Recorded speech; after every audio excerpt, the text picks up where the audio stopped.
I don't know who's the one that wore the purple wig, but it was just, the hairline was here and the wig was just, it was giving hat. It was, what was confusing me is just like, you're coming out of a Lamborghini. Hello everyone, welcome to That Would Bang podcast, a podcast where film and TV reviews meet fan fiction. I am your co-host Adessy. And I'm Patricia. And today we are joined by a very, very, very, very, very special guest. She is an extremely talented playwright and poet. She's had her work featured on BBC, the Tate Modern, Birmingham Rep Theatre, Theatre Absolute. She's done everything. The credentials are long. Credentials. And I haven't even said her name yet because her name carries weight in this world, isn't it? It's true. Isn't it? It's true, girl. Hey. It's true. So I'd love to introduce you to the wonderful Lanaire Aderemi. Thank you so much for having me. I'm such a big fan of this podcast. How have you been? How's life? I'm really good. At the moment, I'm preparing for my play. I have a play in April in the Belgrade Theatre in Coventry. So just been working on that. I'm really enjoying the process and just trying to be present and just cherish memories with like my friends and not being so obsessed with like work. So just having more balance. I feel like this year I've had a lot more balance than ever in my life. So I'm really grateful. Can you tell us anything about the play? Yeah, so the play is essentially about 10,000 women in Abeokuta who overthrew colonial taxation. So at the time, they were, the British colonial administrators were the authority figures, and the women were like, you know what, like, we're not going to accept the fact that you are essentially stealing away our profits, our hard-earned profits. So they organized strikes and protests, which took place for many, many years, and then they were eventually victorious, and the king abdicated. So the story is basically about, women's organizing through movements, but also about the creativity and innovation that it took to, be successful in overthrowing taxation that was imposed by the British. And my grandmother witnessed the revolt when she was about 3 or 4. So, yeah, it feels very surreal because it was in 1947. So I have a connection to that in that sense. And I'm just really excited because I'm excited to put like Nigerian stories on stage. We know you're working hard. Everything she creates, it's talented. We all went to uni with Lanaire, and like the work, phenomenal, consistent. I feel like this is I'm very much hyping you, but sometimes you need to give people their flowers. Yeah. But I like what you said about just trying to be like present in life. Oh my gosh. Because It's so true. I feel like life has been lifing me because I haven't been embracing it as much. And I feel like as I was turning 25 and the whole journey of like, what have I accomplished or what have I done? I realized that I'm not going to enjoy any of my 20s if I spend the whole time not embracing the moment. Sometimes we attach ourselves so much to like our art or what we make that when they ask you like, so who are you? And you can't say I'm a writer, I'm this. It's like, I was thinking about that, and I just don't feel like I'm ever going to be defined by work. Really? Like, obviously I talk about it and I take work seriously and I always want to do the best job that I can do, but I don't get any like deep fulfillment from like working a 9 to 5. Really, I feel like it's the people that are around me that I get the most satisfaction from. So when we're talking about hustle culture, this, that and the other, I'm just tapped out because it's just not for me, really and truly. Like, I just love my rest. I just love making memories. I'm excited for my 30s, weirdly.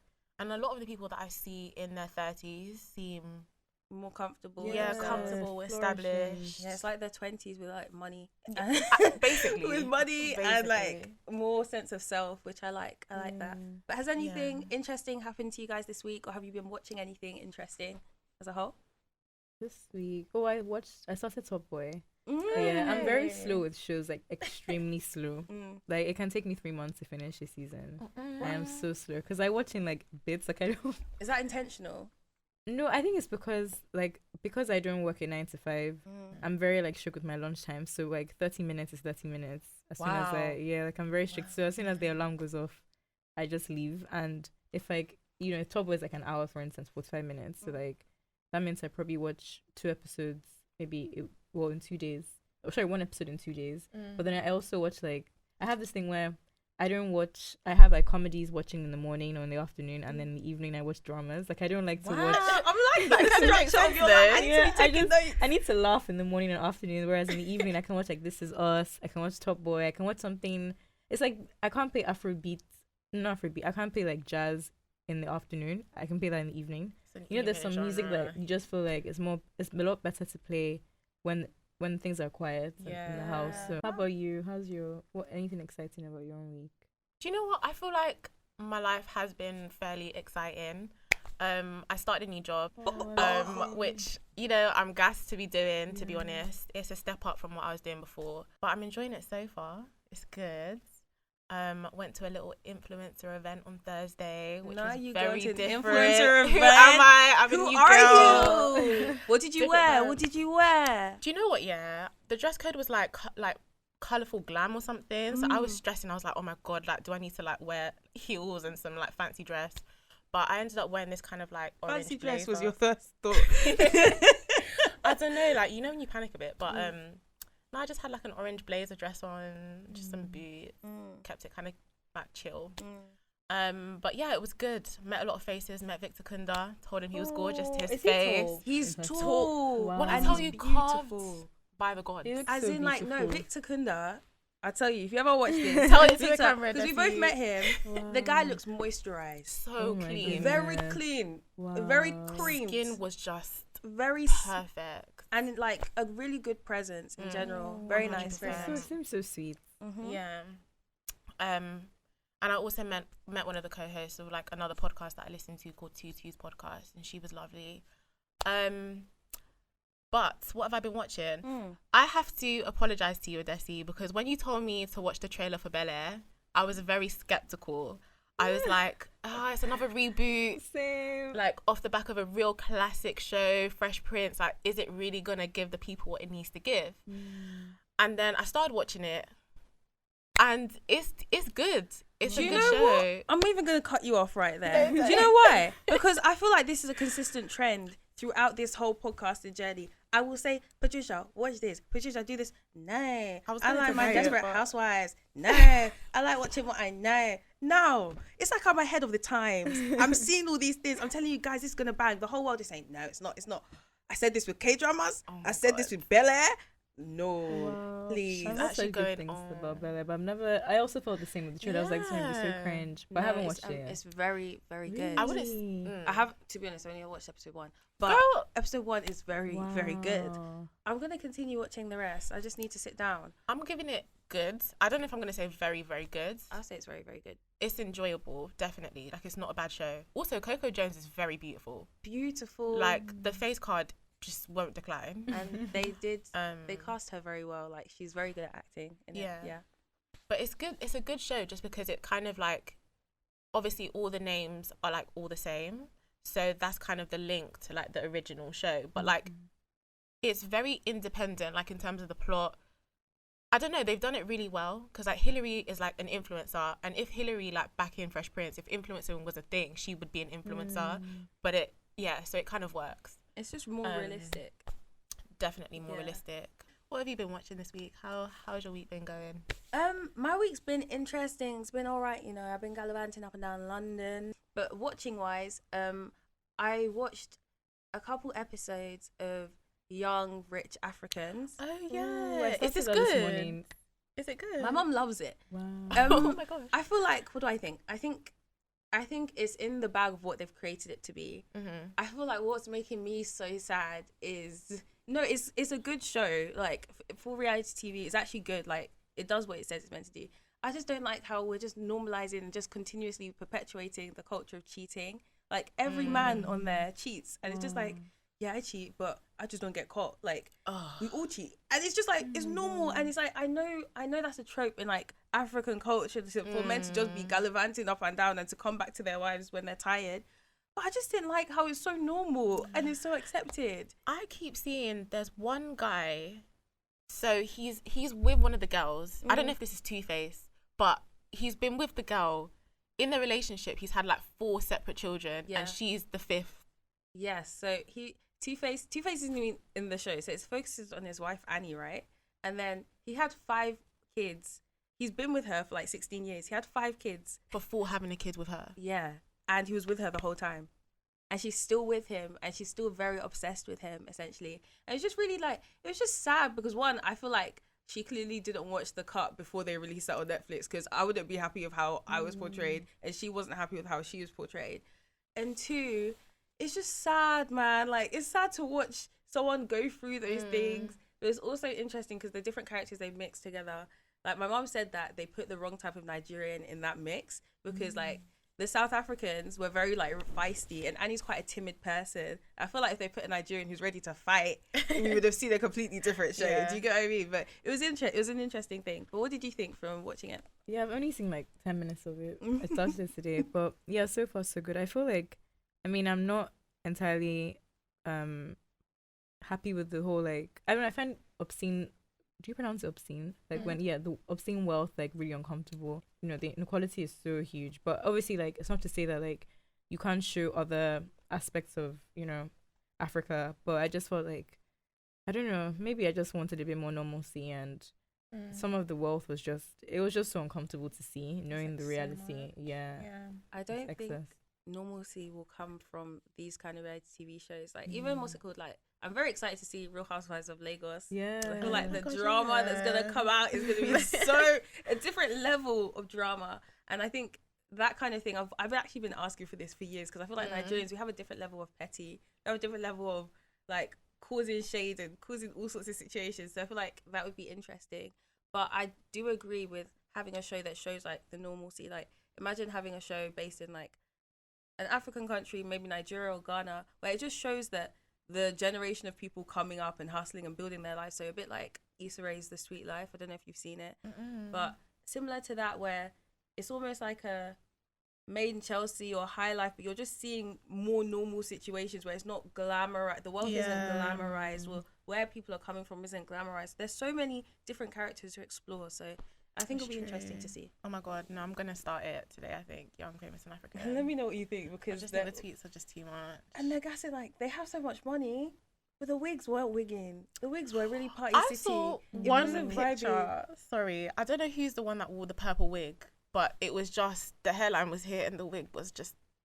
It was giving hat. It was, what was confusing me is just that you're coming out of a Lamborghini, but it just doesn't match. It's not matching. That is unfortunate. It's not matching. Should we move on to talking about Abbott Elementary? So, Abbott Elementary is an American mockumentary sitcom about elementary school teachers in Philadelphia, and it is created by Quinta Brunson, who I know from BuzzFeed.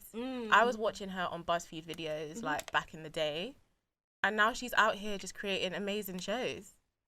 So that's Abbott Elementary, guys. What do you think of the show? Right, I love the show. So my friend Ayo put me onto it, and he was like, "You need to watch this," and I was like, "I don't know."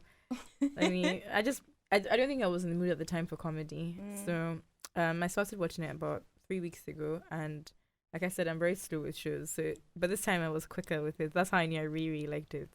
And I really, really enjoyed it. I think for me, again, like we spoke earlier about normalcy, what I liked about it was how the cast felt so normal and relatable. And, you know, for me as a writer, like teachers were like my second parents. So just seeing that recognition that teachers were getting in the show was so, so lovely and wholesome. And I sent to my friend who's a teacher, and I was like, you need to see this. Although he hasn't seen it yet, but taking time. I was ready to be inspired. I was like, no, that's what the story is. Like, my reality is enough. I want to escape. Oh no. But yeah, I really, really liked it. I found it so funny. I'm not a big fan of The Office, which is like, I know. Girl, you know what? how could you You're say not this? alone. Oh my God. You're not alone. I hear it. I understand. Okay, because I tried because everyone was like, it's like The Office, which is why I didn't want to watch it. So I was like, oh God.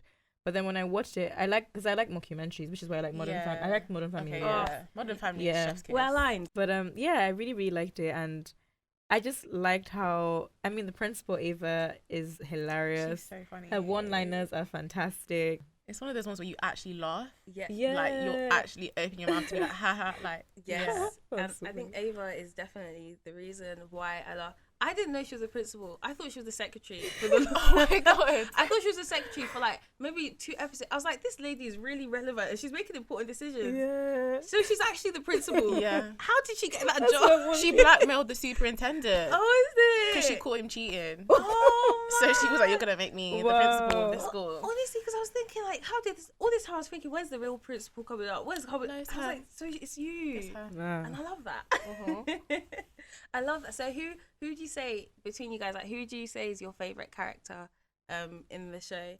I think I find Ava the funniest, but I think my favorite character is, I really like Barbara. Is that her real name? She's of her? sweet, yeah. But is Barbara the older lady? Yeah, because I like how she, I mean, represents like the old, but also like she has some really funny lines. And I remember there was an episode where she was, actually no, it's not Barbara, it's the janitor. Yeah. Oh my gosh, the janitor. Yes. Because like he has like very few lines, but like he says the right thing at the right time. I was thinking Barbara because of the scene where Barbara and the janitor like were in the same, like the staff room. But yeah, the janitor is so funny. I think Ava is definitely the funniest character for me because she's just so rude.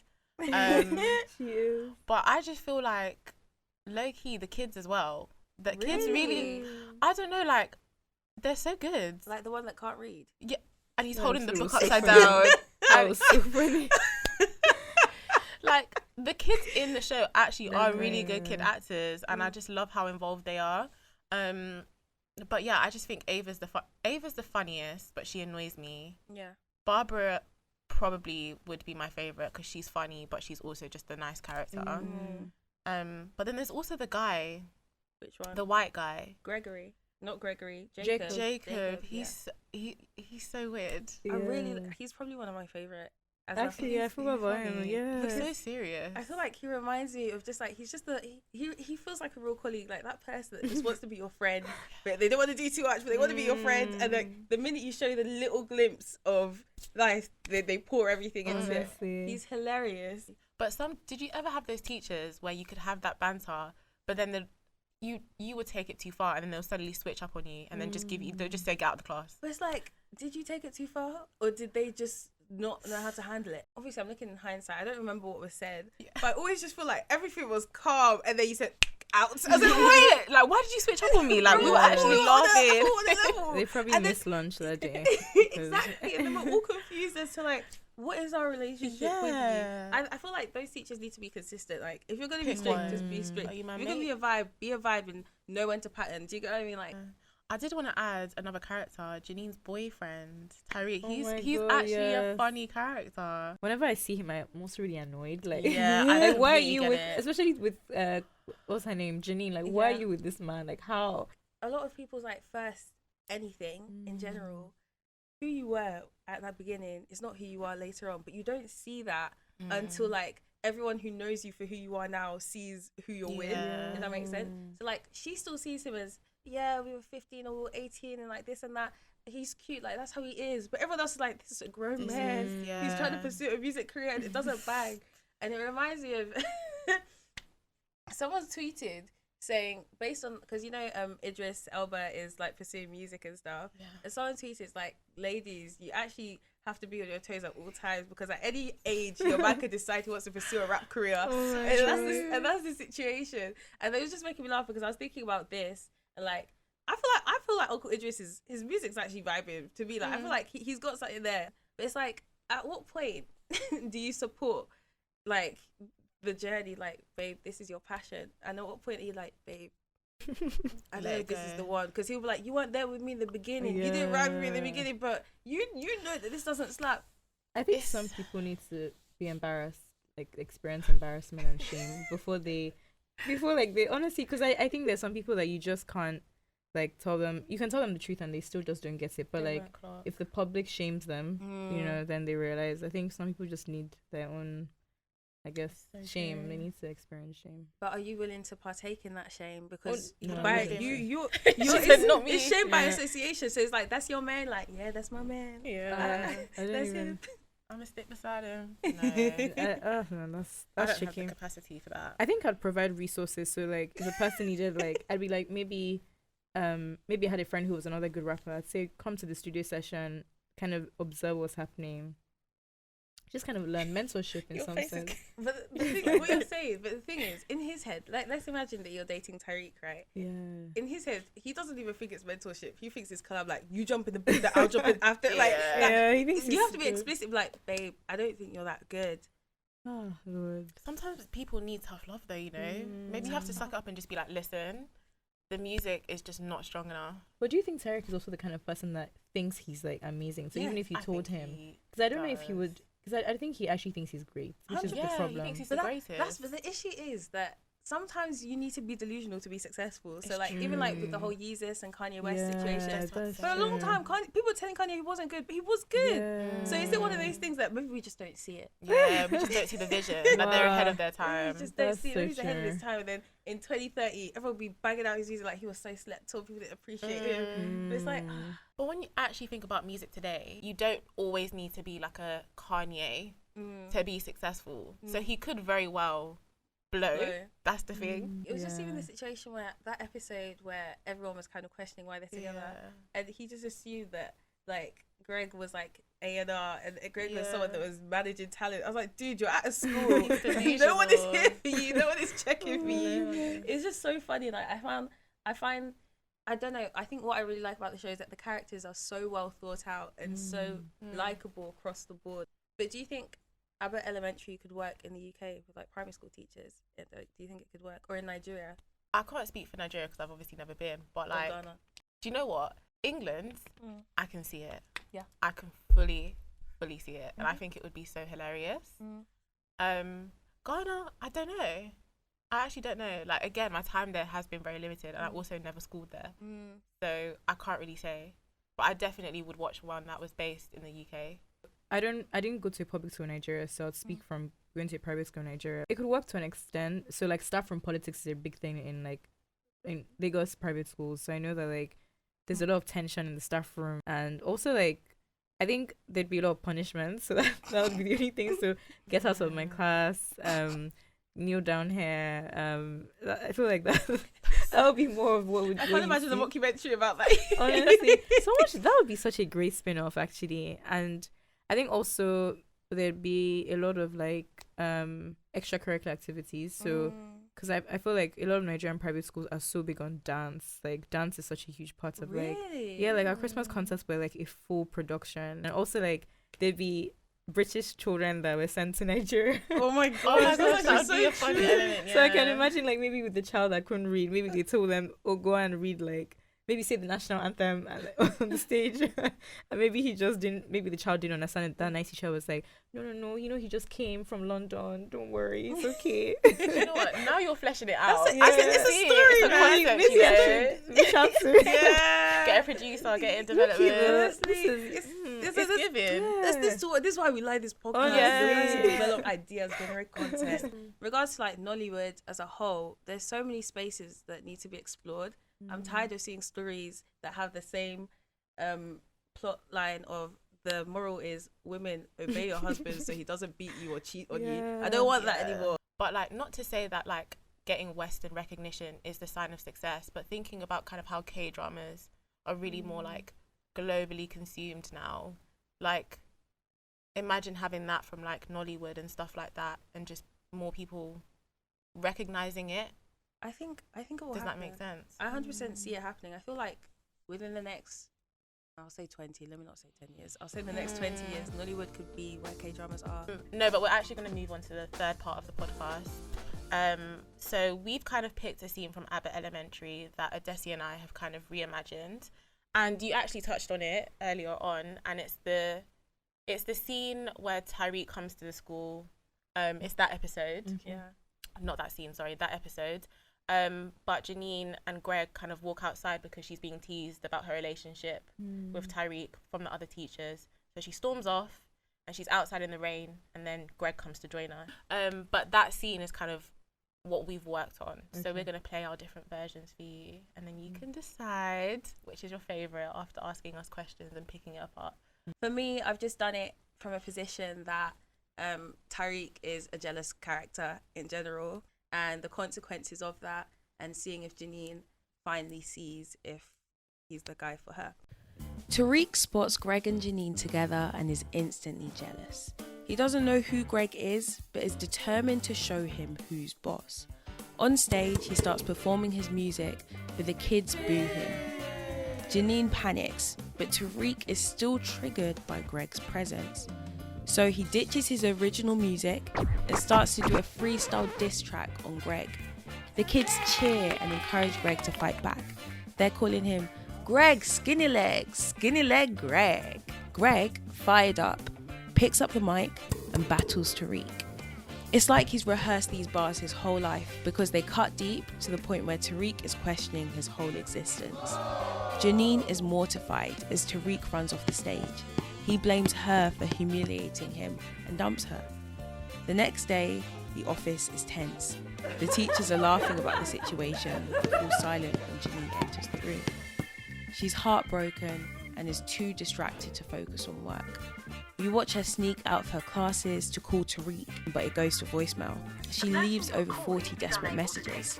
Now she's even giving Greg the silent treatment for getting involved. Feeling bad, Greg spends the next few days trying to make it up to her. He secretly sends his students as couriers to send her favourite coffee drinks to her class. Janine finally forgives him, admitting that things were blown out of proportion. Spotting an opportunity, Greg tries to make a move, but they're interrupted when Tariq calls. Apparently, he spoke to his mum, who told him off about his behaviour, and he's realised that he was wrong and he doesn't want to break up anymore. In fact, the whole situation inspired his music. At that moment, the penny finally drops for Janine. She realises that she can't be with him and refuses to get back together. He doesn't take it well. That weekend, Tariq drops a mixtape called Greg and the Ex, and all the interludes feature Janine's sad voicemails. It goes viral, and all the kids are singing his songs, playing her voice note interludes in her classes. She's publicly embarrassed again, but at least this time, the song slaps. Wow, that was so good. So yeah, that's my scene. Patricia, I'd love to hear your storyline. It's hard to describe my scene, but I think Janine kind of realises that maybe she's not where she needs to be with her relationship with Tariq. And it kind of builds a closeness with Greg. Janine stands outside in the pouring rain before Greg comes to meet her, umbrella in hand. She vents about the other teachers making fun of her relationship, and Greg gives her shoulder a quick squeeze to comfort her. As the kids head back into the building for the performance, one student spots their embrace and gleefully runs inside. He runs up to another kid and squeals, "I saw Miss Teagues and Mr. Eddie kissing." What follows is the biggest game of Chinese whispers you've ever seen. Throughout Tariq's performance, the children snigger and make kissy noises. As the kids leave the school, Principal Ava overhears the kids talking about Janine and Greg. "Miss Teagues and Mr. Eddie sitting in the tree. Kissing." Not one to miss out on gossip, Ava pulls the children up and asks them to fill her in. Invigorated by the new intel, but furious at Janine for making a move on her work husband, Ava marches up to Janine packing up boxes outside her classroom. "I know we teased you about your deadbeat rapper boyfriend, but did you need to go and make out with Greg already?" What Ava didn't see is Janine's boyfriend waiting for her inside her classroom and Greg packing up stuff in the classroom directly across the hall. What? What? Both men walk into the hallway confused, and Ava backs up and runs away. Hurt, Tariq asks Janine if the kiss is true. Janine denies it immediately. Tariq asks her if she thinks of him as a washed-up rapper. Janine stutters. She lets Tariq walk away. Janine and Greg are back outside in the pouring rain, standing under the umbrella. Janine asks why Ava thinks they kissed. Greg replies, "I don't know, but I'm glad. He didn't make you happy anyway." They head over to Greg's car and drive off in the opposite direction of Janine's apartment. Oh wow, very different. It is very different. That's Very the thing. interesting. Yeah. I feel like we had different approaches. I definitely took a comedy, you definitely took a drama. And I think they were both funny, to be honest, both interesting. My thing is, Greg seems to have a bit of balls this episode, man. Yeah. Because this whole time he's been timid. Very timid. So for him to even be like, I'm glad. Like, I think that's him just sort of stepping out of his comfort zone though, because he's been too timid and he's like, okay, this is actually my opportunity. And I feel like one of my favourite things about mockumentaries and stuff, like with The Office, what's that, Parks and Rec, there's always like an unassuming romance that takes such a while to build that you're so satisfied when they actually end up dating. So I was like, I'm gonna just like tease Greg and Janine's relationship out, like they're standing out in the rain, that's romantic. they get in a car together, because I kind of want to see that develop, because I know it's going to happen. So I was just like, let's just move it forward a bit. Your scene though, so you focus a bit more about like Tariq and his music, and this time it actually blows. It blows, yeah. Like, what would happen off the back of that? Like, So, is Janine vibing? no, she's Like, not. she's obviously mortified. She's but like, because she broke up with him. yeah, Because, well, he broke up with her first, and then his mum told him off. And then he was like, okay, I'm sorry. I'm not going to break up with you. Then she broke up with him. And then I feel like the spite is what made him drop this mixtape. And I thought the reason I wanted to include like the voicemails and stuff is because this is what all these boys that you're dissing rapper, that's how any voice that you say, using your trauma for content. That was so funny. Yeah. And imagine like all these kids hear you say, oh my gosh, baby, I'm so sorry. All these, you being very like vulnerable and being exposed. And imagine that now being a viral TikTok sound that everyone is playing. You're a meme. And the thing is, like, I don't think she'd be happy at all. But I think if the song blows, it's like, oh, no one expected that. Yeah. So Tariq actually made it and became successful. So and I funny. feel like, if anything, it gives Greg more of a leeway to be like, look, this guy's actually trash. And Yeah, so what is Greg doing throughout all of this? Obviously, he he rap did the battled, rap battle. but like, where does his relationship with Janine stand? So after the rap battle, because the rap battle, she didn't really want him to participate in it. He was like Tariq was firing shots and Greg was like, I'm not having it. And it clearly was a bit of an act of passion that happened. But I think with what happened, because she didn't like the consequences of it and she was kind of giving Greg the silent treatment after, he was just trying to get back into her good book. So that's why he was using like the children as chorus to send like coffees and all these different things to her. And now they're kind of in a good space. Yeah. And like when she forgave him, he was kind of thinking about making a move. It's a bit soon. She just broke up with her boyfriend. Can't go in too soon. Exactly. So I think with Greg, he's just looking for the right time. Will the time come? Yeah. We pray it's within season 1 or season 2 because it will be season 5 for these people. Do you have any questions? No, I really enjoyed both stories. I liked how you both paid attention to detail. The romance of Greg and Janine is something that interests me. It probably doesn't really want it to happen. I don't know. It doesn't want it to happen. Yeah, I'm just like, I don't know. I just feel like I like the suspense of, like, and the tension of it not happening. Like, is it happening? Is it not happening? 10 seconds, matey. 10 seconds is really nothing. I know I keep saying this every time we do But it. I prefer it that way. You like manifesting the words or so something? It's black. There's no words there. Think fast. 3, 2, 1, go.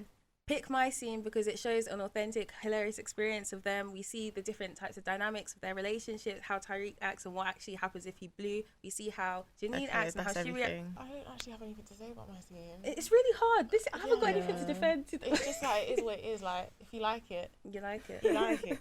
Do you know Okay, what I so I mean? just give you 10 seconds then. Ready? Yeah. Go. I don't have much to say, but if you vibe with the scene, then you know which one to pick. I got the kids in there causing a bit of drama. Obviously, you got the satisfaction of Greg and Janine coming Time's up. together. Okay. But yeah. Well done. We have a very chill approach this time. Usually we're quite amped up. Yeah. But I think Patricia and I are very much like, you know what, it is what it is. Yeah. At this We've hit stage, that point. Yeah, we've reached this stage where it is what it is. And usually when I'm washing my plates, like I said, I listen to this pod. I always like pause it and I'm like, so I don't like to I find suspense so scary. I'm like, oh my god. Okay, because I like the humor of, I guess, the scene where there was like the battle rap, and I think also because the TikTok virality could mean that Ava could be upset in the same way like she was kind of upset in the episode of the TikTok when on school supplies. I feel like that could Do you mean Janine? sorry Janine rather Janine. that could increase more tension because I'm all for drama. Like, I was thinking of sort of what would give the most drama, and I feel like Janine could also get really annoyed about the mixtape and then maybe respond by creating another TikTok with the kids. So because of that, I would pick Adessy. Congratulations. Thank you so much. When she said battle rap, I was like, it's Adessy. No, thank And you it was so like so silent. I think for me, because it takes me back to like 2010s of like ciphers. Yeah, and oh really my gosh, ciphers. yeah. I also really love Patricia's as well. I feel like I think it was so creative, and even though, like I said, I don't think I really care about them being together, I like the fact that it's teased, and I also like that like the tension between like Ava coming in as well. I'm like, wow, like that is so crazy. And also like the fact that Janine, for a second when you were seeing the boxes, I was like, is she going to leave the school? So because if Janine leaves, I'm like, is Abbott really Abbott? Like, who's going to fight for them again? So, she's the glue holding it all together. Honestly, imagine Ava being like a teacher. That would just be so messy. No, I feel like your idea was very creative. Thank like you. it was actually an alternative scene. But yeah, here concludes an episode of That Would Bang. Thank you guys so much for listening. Don't forget to follow us at the TWB Pods on Instagram, Twitter and TikTok. But yeah, I've been Patricia. I'm at _PDBR on Instagram and Twitter. I'm Adessy at Adessy on Instagram and Twitter. And I'm Lanaire at Lanaire _Aderemi. yay. On everywhere. Bye. Bye. Bye.